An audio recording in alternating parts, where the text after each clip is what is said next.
नमस्कार मित्रों, कैसे हुई कुंभ मेले की शुरुआत। कुंभ मेले की एक अनसुनी कहानी लेकर आई हूँ मैं कि वो आस्था और इतिहास से कैसे जुड़ी हुई है।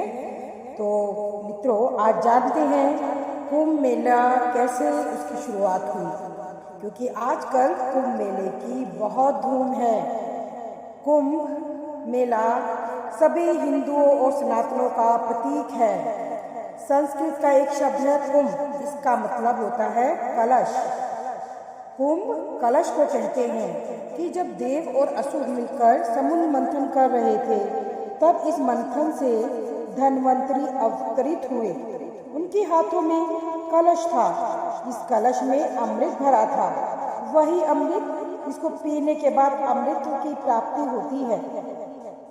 देवता नहीं चाहते थे कि अमृत की प्राप्ति वाला अमृत कुंभ असुरों के हाथ लग जाए। फिर क्या था, इंद्र के पुत्र जयंत ने अमृत का कलश पकड़ा और दौड़ लगा दी। उनके साथ सूर्य, उनके बेटे शनि, बृहस्पति और चंद्र भी कलश की सुरक्षा के लिए जयंत के साथ हो लिए। जब जयंत अमृत कलश लेकर दौड़ लगा रहे थे, तब उसकी बूंदें, ऐसा माना जाता है, ऐसा कहते हैं कि 4 जगहों पर जाकर गिर गई। इन 4 जगहों में हरिद्वार, प्रयागराज, उज्जैन, नासिक, त्र्यंबकेश्वर के नाम से शामिल हैं। यह तमाम जगह हिंदुओं की भूमियों में शामिल हैं। वहीं जब जयंत अमृत कलश का बचाव कर रहे थे, तो कहते हैं उनको 12 दिनों तक दौड़ लगानी पड़ी। और जैसा कि देवताओं के मामले में इंसानों का एक दिन 1 साल के बराबर होता है, कहा जाता है कि इसी गणना के हिसाब से हर 12 साल में एक बार कुंभ का आयोजन होता है, कुंभ मनाया जाता है। इस पर भी निर्भर करता है कि उस समय सूर्य, चंद्र और बृहस्पति की स्थिति क्या है। 12 सालों में एक बार के अलावा प्रयागराज और हरिद्वार में हर 6 साल के बाद एक बार कुंभ मनाया जाता है। हर 6 साल में जिस कुंभ का आयोजन होता है उसे अर्ध कुंभ कहते हैं, और 12 सालों में एक बार मनाए जाने वाले कुंभ को कुंभ कहते हैं। वहीं 144 साल में एक बार मनाए जाने वाले कुंभ को महाकुंभ कहा जाता है। सबसे खास बात यह है कि जिन 4 जगहों पर कुंभ मनाया जाता है, वह चारों ही किसी न किसी नदी के किनारे बसे हैं। हरिद्वार में गंगा का वास है, प्रयागराज में गंगा, यमुना और अब नहीं दिखाई देने वाली सरस्वती के संगम का वास है, और उज्जैन में पिपरा नदी बहती है। वहीं नासिक, त्र्यंबकेश्वर में गोदावरी नदी के किनारे ये शहर बसा है।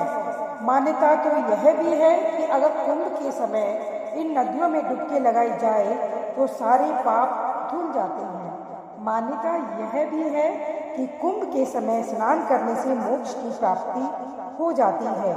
हिंदू धर्म में मोक्ष को लेकर मान्यता यह है कि जब तक किसी को मोक्ष की प्राप्ति नहीं मिलती, तब तक वह प्राणी किसी न किसी रूप में जन्म लेता रहता है। इस संसार में आने के बाद उसे मोह, माया, छल, कपट और तमाम तरीके के दुख सुख से होकर फिर से गुजरना पड़ता है। फिर एक बार अगर किसी को मोक्ष मिल जाए तो वह फिर इस पुनर्जन्म और इस संसार की मोह माया से छूट जाता है। वैसे कुंभ कैसे शुरू हुआ, इसे लेकर एक मान्यता ये भी है। जैसे कि एक मान्यता ये है कि बृहस्पति हर 12 साल में एक बार सूर्य की परिक्रमा पूरी करते हैं। ऐसे में हर 12 साल में एक बार कुंभ मनाए जाने का इसको एक कारण माना जाता है। वहीं कुंभ की उत्पत्ति को लेकर जब हिंदू धर्म के ग्रंथों की बात होती है तो स्कंद पुराण का नाम सामने आता है, जबकि ऐतिहासिक दस्तावेजों के मामले में ये सब नहीं दिखाई देता। ये सिर्फ लेखनी का जिक्र होता है। रिपोर्ट के मुताबिक नसांग ने भारत यात्रा की थी, उस दौरान 7वीं सदी में एक मेले का जिक्र किया। ऐसा माना जाता है कि नसांग ने जिस मेले का जिक्र किया था वह कुंभ का मेला ही था। हालांकि कई एक्सपर्ट का यह भी मानना है कि मॉडर्न इंडिया में कुंभ ने जिस तरीके का रूप धारण कर लिया है उस तरीके का उल्लेख ना तो किसी धार्मिक और ना ही किसी ऐतिहासिक लेखनी में मिलता है। एक्सपर्ट का कहना है कि समुद्र मंथन से अमृत निकलने का जिक्र तो साफ साफ शब्दों में लिखा गया है। हालांकि इनके 4 जगहों पर गिरने और उससे कुंभ की उत्पत्ति होने का कोई प्रमाण कहीं पर भी नहीं मिलता। और स्कंद पुराण के हवाले से कुंभ की उत्पत्ति की जो बात होती है वह वर्तमान समय में होने वाले कुंभ से मेल नहीं खाती। वहीं एक और रिपोर्ट के मुताबिक गीता प्रेस गोरखपुर की एक किताब में इसका जिक्र मिलता है कि कुंभ की उत्पत्ति कैसे हुई। महाकुंभ पर्व नाम की इस किताब का दावा है।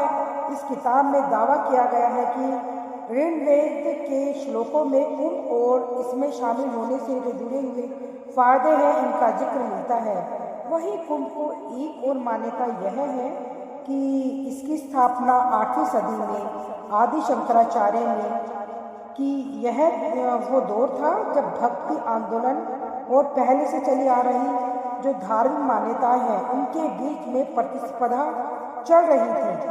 ऐसे में कहा जाता है कि आदि शंकराचार्य ने कुंभ के आयोजन की शुरुआत की और यह अभिप्राय था कि इसमें शामिल होकर हिंदू साधु संत धर्म से जुड़े विचारों का प्रचार कर सके और लोगों को धर्म की राह पर जाने का रास्ता दिखा सके।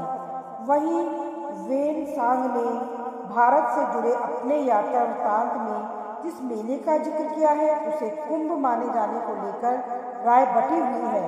काफ़ी समय अलग अलग ओपिनियन है, अलग अलग लोगों के अलग अलग ओपिनियन है। एक रिपोर्ट में कहा गया है कि नसांग ने अपनी यात्रा वृत्तांत में एक मेले का जिक्र तो किया है, हालांकि उनके लेखनी से यह साबित नहीं होता कि उन्होंने कुंभ का ही जिक्र किया था। आगे कहा गया है कि प्रयागराज में तब ऐसे ही एक माघ मेले का आयोजन होता था। बाद में शहर के पंडितों ने इसे 1857 के विद्रोह के समय कुंभ का नाम दे दिया।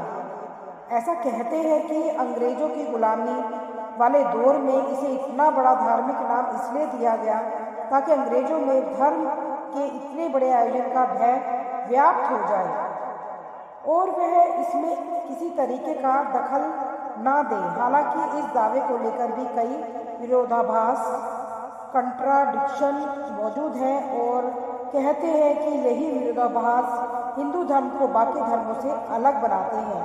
कहते तो यह भी है कि इन्हीं कंट्रडिक्शन की वजह से इनको अपने में समेट लेने की वजह से हिंदुत्व फैलता फलता फूलता रहा है।